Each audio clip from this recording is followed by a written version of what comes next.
இதுக்கு தான் வர்றாங்க. தஜ்ஜாலுடன் நாம் போர் செய்வோங்கிறாங்க. போர் இன்றைய காலகட்டத்தில் யார் செய்வா? ஆட்சியாளர் தான் செய்வாங்க. அப்போ தஜ்ஜால் என்னவா வரப்போகிறான்? தஜ்ஜால் வருவான், சாமியாராக வரப்போகிறான். அந்த ராமாயணத்தில் அவங்க ஒரு அம்பு விடுவான், அது நெருப்பில் வரும், நாம் ஒரு அம்பு விடுவோம், அது போய் தண்ணி வரும், அது 2 அம்பு அப்படி நிச்சு அது மாதிரி ஆக போகுது. அவன் தஜ்ஜால் ஏதோ ஒரு மந்திரத்தை தூக்கி இப்படி சூனியம் பண்ண போகிறான், நாம் கஹஃபுடைய 10 வசனத்தை தூக்கி போட போகிறோம், சூனியத்தை பீட் பண்ண போகுது, இப்படி ஏதாவது நடக்க போகுது, அந்த மந்திரம் இந்த மந்திரம் அதெல்லாம் நடக்க போகிறது இல்லை. அப்போ போர் புரிவீங்க அப்படிங்கிறாங்க. அப்போ போர் புரிவீங்க அப்படின்னா தஜ்ஜால் ஒரு படை இருக்கும், படை இருந்தால் அதுக்கு ஒரு கவர்மெண்ட் இருக்கும், கவர்மெண்ட் இருந்தால் அவனுக்கு ஒரு பாலிசி இருக்கும். அப்போ அவனுக்கு ஒரு ஸ்ட்ராட்டஜி இருக்கும், அவனுக்கு ஆப்போசிட் உங்களுக்கு ஒரு ஸ்ட்ராட்டஜி இருக்கும். அவனுடைய ஸ்ட்ராட்டஜியை பற்றி நபி ஸல்லல்லாஹு அலைஹி வஸல்லம் குஃபுருன்னு தெளிவாக சொல்லிட்டாங்க.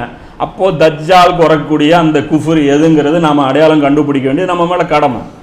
அப்போ இந்த ஸ்டெப்பில் இருந்து போனால் தான், ஏன்னா இன்றைக்கி இந்த டாபிக் தூக்கி சைடில் வச்சதுனால தான் நமக்கு புரிய மாட்டேங்குது. நீங்கள் நிறைய அந்த ஃபேஸ்புக்கில் வாட்ஸ்அப்பில் வருது, ஒரு பாட்டு கூட எழுதி வைக்கிறாங்கன்னா முஸ்லீம்கள் என்ன பாவம் செய்தார்கள், என்ன பாவம் செய்தார் தெரியல. அதானே அடி வாங்குறவனு குறைஞ்சபட்சம் அடி வாங்குற ஏன்னாவது தெரிஞ்சிருக்கணும் இல்லைங்க, ஏன் அடிக்கிறானாவது தெரிஞ்சிருக்கணும் இல்லை. இருக்கையிலே அதுதான் மோசமான நிலைமை. ஒரு பைத்தியனு ஒரு என்ன சொல்கிறது, மனநிலை சரியில்லாதவனுக்கு தான் எதுக்கு அடிக்கிறாங்க, என்ன நடக்குது ஒன்றுமே புரியாது. அந்த மாதிரி ஒரு சூழ்நிலை நபி ஸல்லல்லாஹு அலைஹி வஸல்லம் அப்படியே விட்டுட்டு போனாங்க. நம்மளை வெள்ளை வெளேறுன்னு ஒரு மார்க்கத்தில் விட்டுட்டு போனால் இங்கே எல்லாமே இருட்டாக இருக்குது, இங்கே ஒரு விஷயமும் நம்மளால் தீர்மானம் பண்ண முடியல. அப்போ இதனால் முதல்ல நாம் சரி பண்ண வேண்டியது அரசியல் விவகாரங்கள் நாம் சரி பண்ணணும். அதுவும் இஸ்லாத்துலேயே ஒரு பாட்டு.